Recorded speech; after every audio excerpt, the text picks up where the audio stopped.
lumipat po ako kasi dito, wow, I was a wreck. So, parang pagpasok ko dito, Can you tell us about the match earlier? Seems very interesting. Yeah, it was super fun. My very first mix double. Bali is totally different to other countries because cattle roam the streets. Cattle shit on the ground.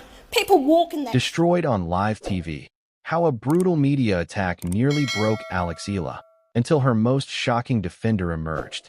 The cameras were rolling, the lights were blazing, and across millions of television screens throughout the Philippines, one of the most trusted voices in broadcast journalism was about to drop a bomb that would detonate across the entire sports world. What happened next wasn't just controversial, it was catastrophic. It was cruel. And it was about to change everything for a 20-year-old tennis player who was already carrying the hopes and dreams of an entire nation on her shoulders. Welcome back to Champions Tennisistics, where we don't just bring you tennis news. We bring you the raw, unfiltered truth about what's really happening behind the baselines and beyond the scoreboards. Today's story is unlike anything we've covered before. This isn't just about rankings or tournament draws. This is about national pride, media betrayal, political theater, and one young woman's fight to prove that she belongs among the elite of world tennis. This is the story of how Eala became the center of an international firestorm, how she was publicly humiliated by her own country's media establishment, and how the most unlikely hero imaginable rode to her rescue. If you're new here, buckle up. If you've been with us before, you know we don't hold back. Let's dive into the chaos. Picture this scene. The evening news broadcast, a cornerstone of Filipino households for generations. Families gathered around their televisions, trusting the anchors to deliver the day's events with professionalism and integrity. And there, behind the desk, sat Mel Tiangco, a broadcasting legend, a woman whose career spans decades, whose face is as familiar to Filipinos as their own family members. She has delivered news through political upheavals, natural disasters, and moments of national triumph. She is, by every measure, an institution. But on this particular evening, something went terribly, horribly wrong. The topic of discussion was Philippine sports, specifically tennis, and even more specifically, the rising star Eala. The conversation turned to the possibility of Eala representing the Philippines at upcoming major tournaments, including the U.S. Open later in the year. It should have been a moment of national celebration, a chance to rally behind a homegrown talent who had already achieved what no other Filipino had accomplished in professional tennis. Instead, it became an execution. With a dismissive wave of her hand that seemed to physically push away the very idea, Tiangco delivered her verdict. The gesture alone spoke volumes, dripping with sarcasm, loaded with contempt, broadcasting a message that didn't require words. But the words came anyway, and they cut deeper than any groundstroke Eala had ever faced. "Don't embarrass the nation," Tiangco said, her tone sharp enough to draw blood. Those 4 words. For simple words that carried the weight of 1,000 insults. The implication was crystal clear. Eala, in Tiangco's estimation, wasn't good enough. She would fail. She would represent the Philippines on the world stage and fall flat on her face, bringing shame to her countrymen in the process. Better to stay home, the anchors seemed to suggest, than to risk the humiliation of trying and failing. But it wasn't just the words, it was the delivery, the mockery in her voice, the laugh that escaped her lips as she contemplated the idea of Eala competing at the highest level. It wasn't constructive criticism from a concerned commentator. It was ridicule from a position of power, a public figure using her platform to tear down rather than build up. The tennis community, both in the Philippines and internationally, sat in stunned silence for approximately 3 seconds before the explosion began. Social media erupted like a volcano that had been dormant for years and finally found its breaking point. Twitter became a war zone. Facebook comment sections turned into battlefields. The hashtag #RespectAlexEala began trending almost immediately, fueled by furious fans, fellow athletes, and sports journalists who couldn't believe what they had just witnessed. How could this happen? How could someone with Tiangco's experience and influence use her platform to mock a young athlete who had dedicated her entire life to her sport? Eala wasn't some entitled celebrity seeking attention. She was a warrior who had been grinding on the professional circuit since her teenage years, sacrificing normal adolescent experiences for endless hours on practice courts around the world. She had trained at the prestigious Rafa Nadal Academy in Spain, competed in junior Grand Slams, and clawed her way up the professional rankings through sheer determination and talent. And for what? To be told by her own country's media establishment that she should stay home rather than embarrass the nation? The backlash was swift and merciless. Critics pointed out the hypocrisy of a media culture that demands success but provides no support during the struggle to achieve it. They highlighted the destructive nature of placing impossible expectations on young athletes while simultaneously betting against them. They questioned what purpose such cruel commentary served, other than to generate controversy and ratings at the expense of a young woman's mental health and confidence.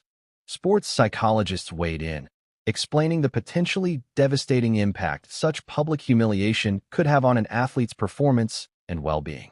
Imagine preparing for the biggest matches of your life, knowing that back home, one of the most powerful voices in media has already written you off as a future embarrassment.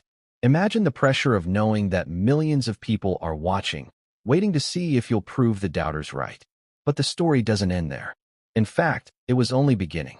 Because what happened next was so unexpected, so completely out of left field, that it seemed almost too bizarre to be real. Enter Pauline Hanson. Now, for those unfamiliar with Australian politics, Pauline Hanson is a figure who inspires strong reactions. The founder and leader of One Nation, an Australian political party, Hanson has built her career on controversial positions and firebrand rhetoric. She's known for her hardline stance on immigration, her Australia First messaging, and her willingness to say things that other politicians won't. She is, to put it mildly, a polarizing figure who has been at the center of countless political controversies over the years. She is also, by any rational analysis, the absolute last person you would expect to ride to the defense of a Filipino tennis player being attacked by her own country's media. And yet, that's exactly what happened. Breaking her silence in a move that left political analysts genuinely confused and sports commentators scrambling to understand the implications, Hanson issued a public statement that stunned everyone who heard it. She wasn't talking about immigration policy or economic nationalism. She was talking about Eala, and she was furious about the treatment the young athlete had received. Hanson didn't pull any punches. With the same intensity she brings to parliamentary debates, she launched into a passionate defense of a 20-year-old from the Philippines who was being crucified by her own media. She called out the cruelty of Tiangco's comments. She spoke about the destructive burden placed on young athletes' shoulders when they're subjected to such public mockery. She emphasized the importance of supporting competitors rather than tearing them down before they've even had a chance to compete. She is 20 years old, Hanson declared, her voice carrying the kind of conviction that commanded attention regardless of one's political affiliation. She is carrying an entire nation on her shoulders, and instead of receiving support and encouragement, she gets ridicule and mockery? That is un-Australian, and frankly, it is unconscionable. The irony was not lost on anyone. Here was an Australian politician known for controversial statements about other nations and cultures, stepping up to defend a Filipino athlete against attacks from Filipino media. The sheer absurdity of the situation was matched only by its effectiveness. The impact was immediate and seismic. Suddenly, the narrative shifted completely. The conversation was no longer about whether Eala was good enough. It was about the toxic culture of tearing down your own heroes before giving them a chance to succeed. The embarrassment wasn't Eala potentially losing a match. It was the embarrassment of a media establishment so cynical, so lacking in faith, that it took a foreign politician to remind them to support their own athletes. International media picked up the story. Sports outlets that had never covered Philippine tennis suddenly took interest.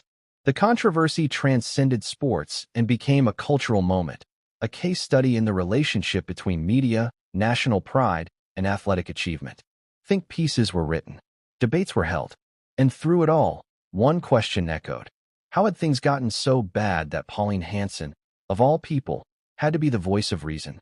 Reports began to surface from sources within the broadcasting networks, painting a picture of the aftermath inside Tiangco's camp. According to these accounts, the veteran anchor was genuinely shocked by the international attention her comments had generated. The wave of criticism, the trending hashtags, the defense from an Australian politician, it all combined to create a moment of reckoning. Sources described Tyanko as being filled with regret as the realization dawned. This wasn't just another controversial opinion that would blow over in a news cycle. This was a defining moment that had alienated an entire generation of sports fans and had potentially damaged her credibility as a fair and supportive voice for Filipino achievement. The silence that followed from Tyanko's camp spoke volumes. No apology was issued. No clarification was offered. No attempt was made to walk back the comments or explain the context. Just silence. Deafening, uncomfortable silence that stood in stark contrast to the noise she had created. A victory over Parks would propel Eala into the second round, immediately matching her best Grand Slam performance and setting up the possibility of surpassing it with another win. The ranking points earned from every victory are crucial at this stage of her career. Defending and improving her top 50 ranking requires consistent performance at the Grand Slams. She needs these wins to secure automatic direct entry into future majors, to avoid the grueling qualifying tournaments that drain physical and mental energy before the main draw even begins. Beyond rankings and points, there's the larger question of legacy and what this moment represents for Philippine tennis. Eala is a pioneer, blazing a trail that no Filipino has successfully navigated before. She's operating in uncharted territory, and every victory, every breakthrough, every moment of success expands what's possible for the next generation. Young Filipino players are watching, seeing someone who looks like them competing on the world's biggest stages. The pressure of that representation is enormous, and it's made infinitely worse when your own media establishment publicly doubts you. But it's also what makes this moment so important. If Eala succeeds, if she wins this match and goes on a deep run in this tournament, it won't just validate her years of sacrifice and hard work. It will validate the dreams of every young Filipino athlete who has been told they're not good enough, that they should stay in their lane, that they'll only embarrass themselves if they try. As Monday morning approaches in Melbourne, the anticipation is building to a fever pitch. Tennis fans are circling this match on their schedules. Filipino communities around the world are setting alarms for the early morning start time. Media outlets are preparing their coverage.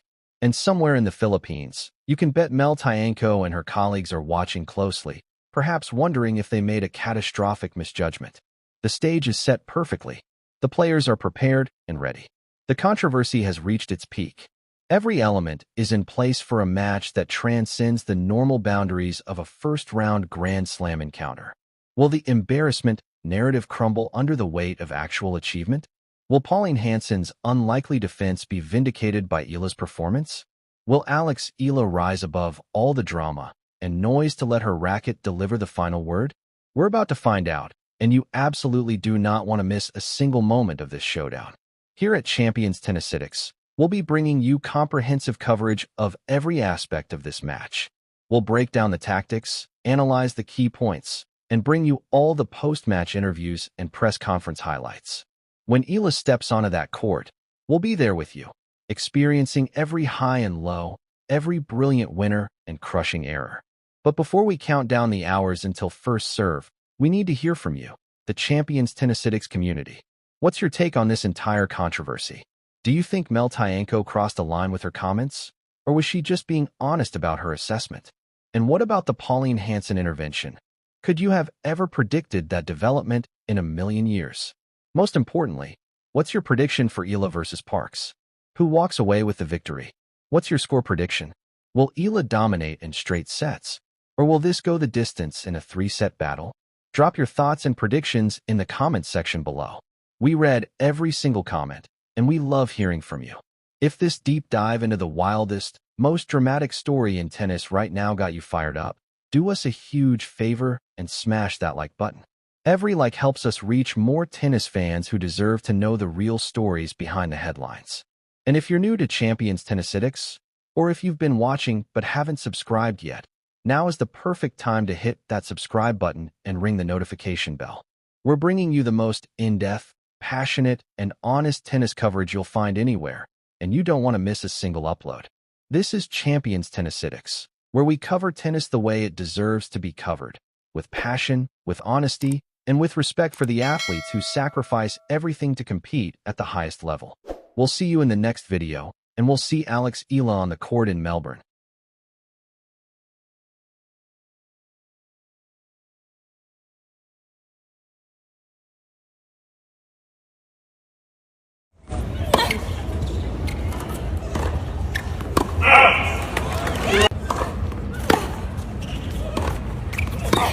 Nung lumipat po ako kasi dito, wow, I was a wreck.